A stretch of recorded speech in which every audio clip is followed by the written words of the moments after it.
I'd like you all to try and imagine you're 11 years old again and think about what sort of feelings that brings back for you. I'd assume for most, you've been brought up in a family where you've got at least one parent or carer who's got your best interests at heart and believes in you. You probably go to mainstream school. You probably enjoy school. You haven't had the pressures of exams and tests yet. So life's fairly good. Your biggest fear, your biggest worry, your biggest stress, who's going to be your best mate next week? How does that make you feel? Comfortable, happy, supported, loved? Some people don't feel that. So now I'm going to ask you to forget everything you've just imagined, and I want you to imagine you're a different 11-year-old. This time, you're an 11-year-old who's already experienced and witnessed a severe amount of physical abuse. You've had to defend your mother from many of her partners, sometimes using a knife, and you've suffered horrific violence at home. You don't go to mainstream school. You never have gone to mainstream school. You were diagnosed at 5 with ADHD and emotional health issues. So you go to a school for kids with special educational needs, but you don't really go there. You don't attend because you're not mad. You don't want to hang around with the mad kids. So you're not at home because it's not a very happy place, and you're not at school. So where are you? You're out in the streets. And who are you mixing with out in the streets? Similar people who've had similar experiences. You've got friends who've gone to prison. You've got friends who've been murdered. You've got one friend who has witnessed his mum being murdered by his dad. This is you at 11. And you start to go into offending yourself. So you get arrested, taken to the police station, then you go to court, found guilty. And you think you're going home, but you're not, because the police say, sorry, your parents can't care for you. You're going into care. So you go to social services and then to a care home. How does that make you feel now?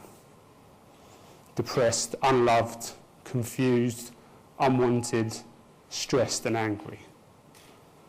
And I've said for you to imagine that this isn't actually something that I've made up. This is someone that I know. We're going to call this person John. That was his experience for the first 11 years of his life.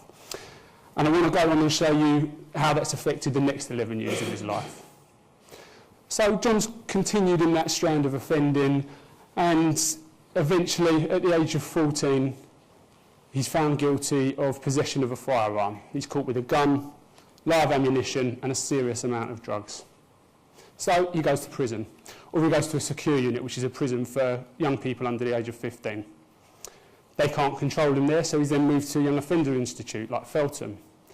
And he's in there for a year. And he's got lots of social skills, this lad, so he networks and he learns new skills. And he comes out and guess what? He uses them and he offends. And this continues. And he's run away from care by this time, and mum won't have him back. So at 16, he's in a hostel, or he's in lots of hostels, changes every 2 or 3 weeks. So he moves all around London. He can't even make a cup of tea, but he's expected to look after himself. Things start to pick up at 17. He finally gets his own place. However, 2 weeks later, he's arrested for murder. So at 17, he's sent to Belmarsh Prison, the youngest prisoner there, AA cap prison, where his cellmates are terrorists, murderers and rapists. Again, these are the people he's networking with now. 2 years later, he's released. He's found not guilty of the murder. His co-defendant's found guilty, given life with a minimum of 30 years. So that's another life wasted from that murder. So John comes out, finds out mum's moved back to Jamaica. She hasn't had any visits in the last 2 years. Mum's moved back to Jamaica, dad's a street drinker. Where does he go? Goes to local authority first, but no, you're over 18, not a priority. You've got to look after yourself. We try and go to other local authorities, and he's told, comes in off the streets, wearing the clothes he's been sleeping in with his sleeping bag, and he's told, well, you're a big fella, you can handle yourself. Off you go. Now, he's got no money, so he can't pay for rent, he can't pay for any sort of deposit. So where's he going to stay? He's staying at crack houses, trap houses, with people he shouldn't be staying with. And there's this constant cycle that goes on now. It's homelessness, offending prison, homelessness, offending prison. And this is John's life at 22. Everyone's given up on him. He spent 7 years in prison on 6 different custodial sentences. Bit of a sad story, really. And what are we doing to stop it? Because we're paying our taxes, there's services out there. And yeah, there's lots of services, and lots of services got involved with John. And before the talk, I sat down with John and we went through a list of some of the services. This is just a few of them. Social services, youth offending, drug services, housing workers, youth workers. The list goes on. So all of these agencies have worked with John. And these agencies, they cost money. It costs us, the taxpayer, money. And the Department for Education last year, they brought out a tool to estimate how much each service cost each person. So we used that tool, and this is the figure for John at the age of 22. This is how much he's cost society. £1,012,590. And believe me, that's an underestimate, because that doesn't include legal aid, and he's had a lot of court cases. So why are we spending all this money, yet it's not working? Well, I asked John, what's happened with these agencies? And he said, well, I've not engaged with them. Well, why not? And the reasons he gives is because look how many agencies there are. Look how many professionals there are in each agency. I have 5, 6, 7 from each. So there's 40 people I've got to work with. And they're not in it for the long term. They're in it for 6 months maybe, and then they close the case and refer on. Or they get a promotion, or they've had enough and they leave their job. So it's inconsistency. He's coming from chaos. He wants consistency. I say to him, yeah, but these are professionals. They're experts in their field of work. And he said, well, that's the thing. They're professionals. They work 9 to 5. They tell me when they're going to support me. They tell me what I need. They don't listen to me. And they're not there when I most need them, which is generally in the evenings when I'm out in the streets. So inconsistency and professional boundaries is what's restricted him from being able to access those services. But, hold up, there's a bit of hope. There's someone who we've not mentioned who's not restricted by the professional boundaries. Someone who's been there from the very beginning. Someone who's helped feed and clothe him, who's helped support him and his family, and has been consistent. The local drug dealer. So John has chosen to go with the local drug dealer, who some say seen the potential and is grooming him. Others say sees himself in John and sees this is the only way to get him out of that situation. However you see it, it's a sad state of affairs that we're spending over £1 million on services, yet the young people are choosing to follow the drug dealers. And I think that's something that we really need to look at as a society. And I mean, if I'm honest, if I'd been through that situation and I was coming from that chaos, would I go for the 40 different people trying to work with me or the one consistent person? I'd definitely go with the one consistent person. So I think we are letting people down with the agencies that we're providing at the moment. But that's John. We're going to come back to John a bit later on. I'm going to introduce myself now. George Turner, as you can guess, worked with young offenders. Been doing it for around 12 years. Started to work my way up in my career, getting a good reputation, having some good successes, messing up here and there as well, but doing well all the same. And this was going on up until about 2 years ago, where I applied for a job and I didn't get it. So that hit me. And then at the same time, well, about a week later, I hear that a young person I've been working with for a few years has been murdered. He was shot in his head. So that's another funeral that I've got to go to. And these two things made me sit back and reevaluate what am I doing with my career? I started off, I wanted to help people. But the last 2 years has been focused on hitting targets and making savings. That's not what I came into it for. So I thought, right, let me sit back and look, what have I done that's worked well? Move away the things that hasn't worked. What have I done that's worked well and helped people? And the more I looked into it, the more I saw it was actually the voluntary work that I was doing. And this was in two forms. The one form was boxing. Now, I'm not a boxer. I never have been, never been that interested. But a young person I worked with wanted to go boxing. So I took him down to Fitzroy Lodge Boxing Club, which is the one at the top.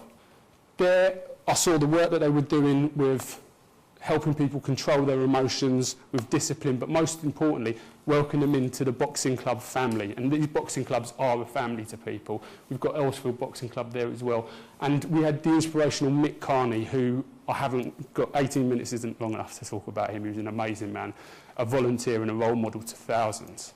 But we had the boxing. I thought, right, that works. I need to keep that element.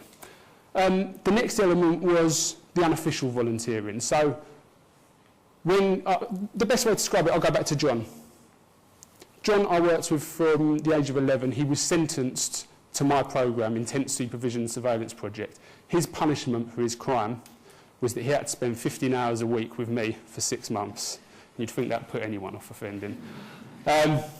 And we worked really well, and we saw real good progression. Everything was going fantastic with him. And then 6 months later, close the case, step back and watch it all go back to square one again.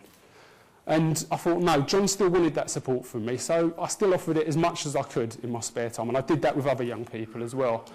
And we've got them here. I've blurred out their faces, these guys, because I don't want it to affect their chances of employability because they're offenders, or ex-offenders. These guys, worked with them, they've been through terrible things, but they really improved their life, stopped offending, but couldn't get work. So we set up a programme where they volunteered to support young people in Acton who were at risk of joining gangs, and they did fantastic, and they all got Borough Commander commendations for that.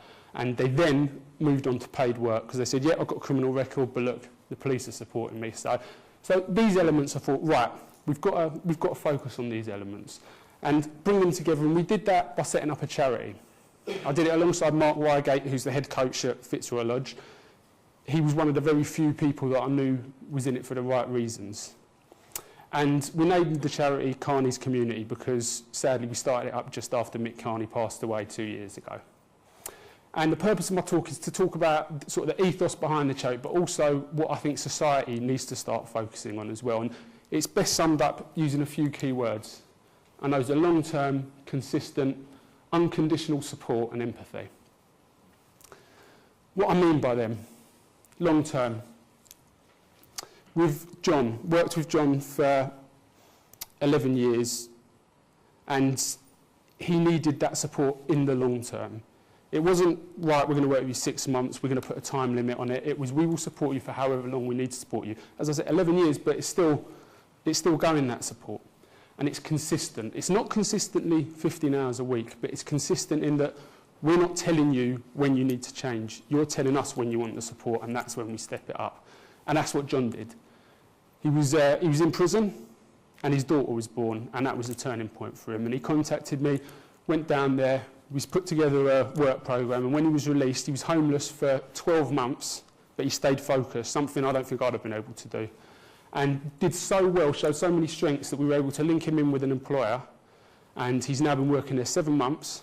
He's had a pay rise, he's had a promotion, and most importantly, he's paying back his debt to society, very slowly to get that million, but he's paying his taxes, and he's also a role model to lots of other young people who knew him and have seen that he's come through it. We've then got what I think is probably the most important part of it, which is unconditional support. Unconditional support is what any good parent gives their child. We will support you no matter what.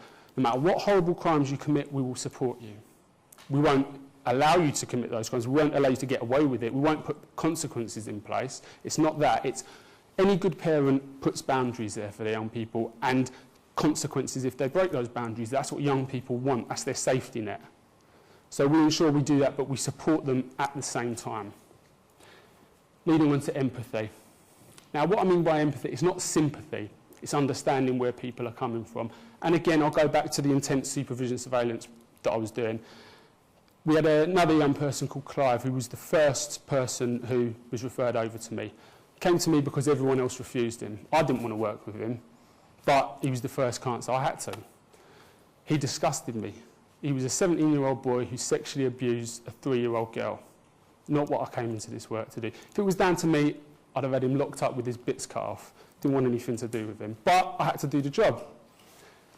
Through the next 6 months, that's where I started to get some empathy. I could see what had led to him committing those horrific acts. I found out that he didn't go to school. He rarely left the house. He wasn't allowed to. He had significant learning difficulties. He'd been raped by well over 30 men. His mum was a gambler, and from the age that he could walk, he was the stake. She lost a game of cards, he'd have to go and perform oral sex on her opponent. This is the life that he was living. In his world, the adults abuse the children. It happens in my world, must happen in everyone else's world, so that's what I'll go out and do. By building up that empathy and understanding that, we were able to first inform the authorities of what had happened and get the people who had been abusing him arrested. We ensured that he served his sentence, which he had to do to learn that what he had done was wrong and not acceptable. And we were then able to move him out into another family where he was able to be supported and to thrive, and has not offended since then. That's, again, 11 years ago. So these are the key elements of the charity, and this is what I think we need to focus on in society. With these young people, we need to forget about all of the moral panics that the press give us, and forget about blame. It's all about blame. Forget that. We need to look at the root causes of why these consequences come in place. We have to. And we've got a quote here that I like. We can never judge the lives of others because each person knows only their own pain and renunciation, which is key. So I'm hoping I've demonstrated these young people, they can thrive. They've got so many skills and talents, but in order for us to help them rediscover that and for us to rediscover it, we need to offer them empathy and understanding, long-term, consistent and unconditional support. And most importantly, we need to ensure that we don't judge them unless we've actually walked in their shoes. And I hope that most of you never have to. Thank you.